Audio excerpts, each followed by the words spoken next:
Hi everybody, this is Nancy from Nancy Cast Tarot, and I'm going to be talking to you today about the energies for September. We're down at the end of August. Today is Tuesday the 30th, and in a few days we will be in September. So I want to talk to you about the energies of the month, and then I'm going to pull a few cards. So the month begins on the 1st with Saturn square Uranus, and this Saturn square Uranus energy is going to last the whole month. They're going to be dancing together the whole month.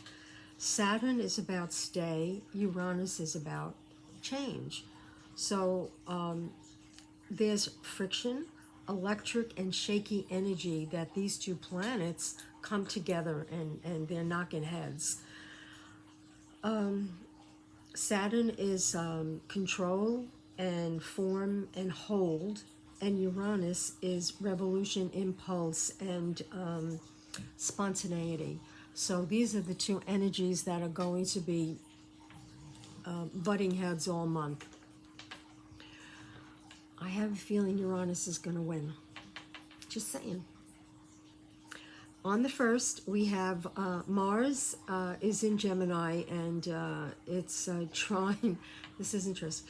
It's trine Jupiter in Aries. Now, the Jupiter is in the Jupiter is going to give Aries support, and Aries is more ruled by Mars, and Mars is, you know, the aggressor. Mars wants to fight, and Mars wants to.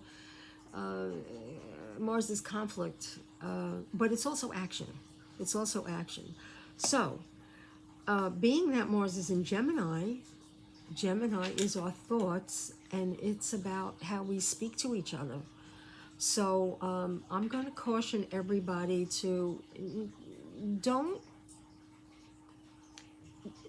get into arguments. Just try to walk away. I'm not saying turn the other cheek.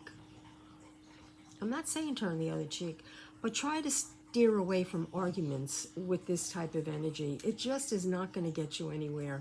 You're not going to change anybody else's mind.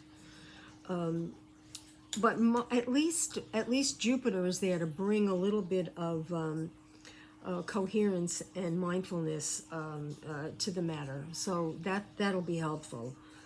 Now on the 9th, Mercury goes into Libra on the 9th of the month, and it's going retrograde. Mercury retrograde, just what we need, right?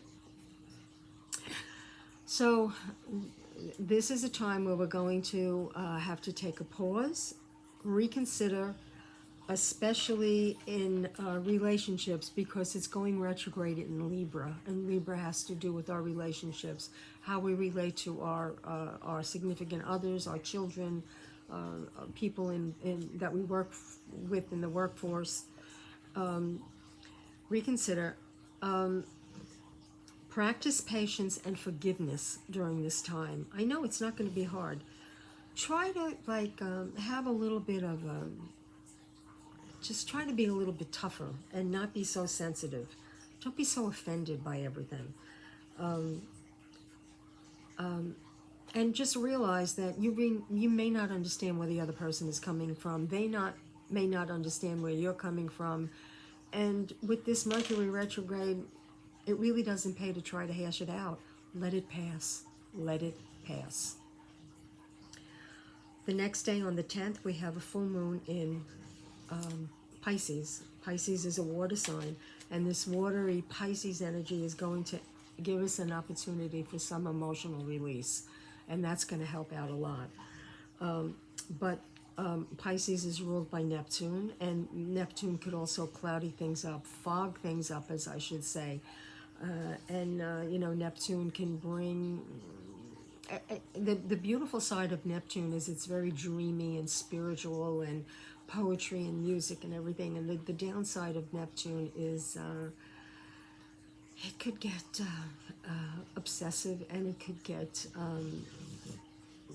addictive. It could deal with addictions. So be careful in that respect. Try to stay on that positive side of this Neptune energy. Neptune in Pisces. Okay, on the 11th, the Sun is in Virgo, and it's sextile Uranus. in Taurus. And the sun always, Uranus always wants to move us forward, and Taurus is that earthy energy, that steady earthy energy, and Virgo is Earth. So after that watery emotional moon, then we get some good solid earthy energy. So that's good. Then I know there's a lot, right? I'm not even telling you everything because my head will blow off and you'll be also bored. On the 16th, Venus is square Mars, and then on the 18th, the sun is in Virgo, opposite. Oh gosh, opposite Neptune in Pisces. Neptune is we just talked about Neptune in Pisces, all that watery energy, and Venus is in. The sun is in Virgo, and that's all that earth energy, water and earth, mud, right? But Venus is also there, sextiling Uranus at that time. So Venus, I think we have that beautiful, lovely Venus energy, that loving. Venus loves beauty, and Uranus wants change. So we could be asked to it's an opportunity to reinvent ourselves at that time. On the 22nd, we have the equinox with the sun moving into Libra. And Libra is all about we. It's about relationships and we. But it's opposite Jupiter in Aries. And Aries is about I, me, and my. So there's going to be a conflict between the we and the me.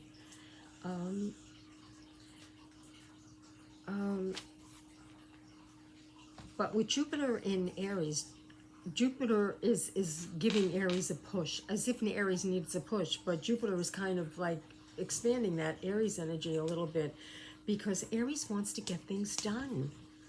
And Libra is kind of like, oh, everything's going to be balanced and peaceful and diplomatic and everything. And Jupiter is going to help Aries throw the hammer down. That's what's going to happen. And maybe that's what needs to happen. On the 25th, we have a new moon in Libra. The Libra energy, again, is about balance and harmony and diplomacy and relationships and making nice and all that good stuff. And on the 29th, Venus moves into Libra also. So towards the end of the month, we have some nice balanced Libra energy with Venus and Libra, and that's good. That'll be a good start for the month of October. By the end of the month, we're going to have 5 planets in retrograde, 6. By the end of the month, we're going to have Jupiter, Chiron, Neptune, Uranus, Mercury, and Saturn. We're all going to be passing retrograde in the month of September. So that's going to also reflect this back and forth, stay or change, friction, electric, shaky energy, because we're going to be thinking about, Virgo is very analytical, thinking. So it's going to be thinking about, this is the way it was, this is where I'm coming from, I should have done this, I should have done that, shoulda, woulda, coulda. Don't do that to yourself. Let this energy pass. Don't shoulda, woulda, coulda. Look back, reflect on where you've been, reflect on what's happened, and then be prepared to move forward. I can't talk about any more astrology today. Like I said, my head's going to explode, and that's not even all of it. There's even more, but that's enough for right now. Shuffling the cards. I'm going to pull a couple of cards, 2, 3, I don't know. Let's see what wants to come. There's the first one. Let's pull 3. Here's 2, and let's get another one. Let's see where the energy for the month of September is going to be taking us. Okay, great. The first one is the 4 of Swords. This guy is resting, right? Rest and reflection. This is to do with all that retrograde energy that's going to be happening. Rest and reflection. That's what needs to happen. We don't have a charging knight here in shining armor. This knight is staying put. Stay put. The energy is too volatile in September, so don't do anything crazy.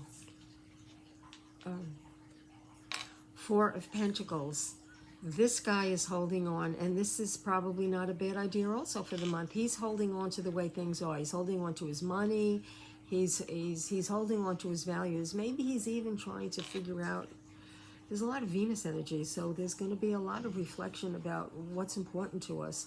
That also is a reflection of the retrograde energy that's coming, right? So hold on to your values, but do a little reflection also on what's important to you.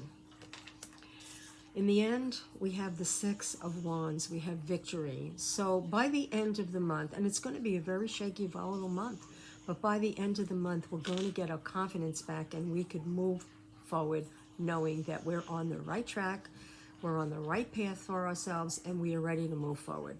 Okay, that's all I have to say. It's a lot. I know it's a lot, but we'll be revisiting some of these things as the month goes on.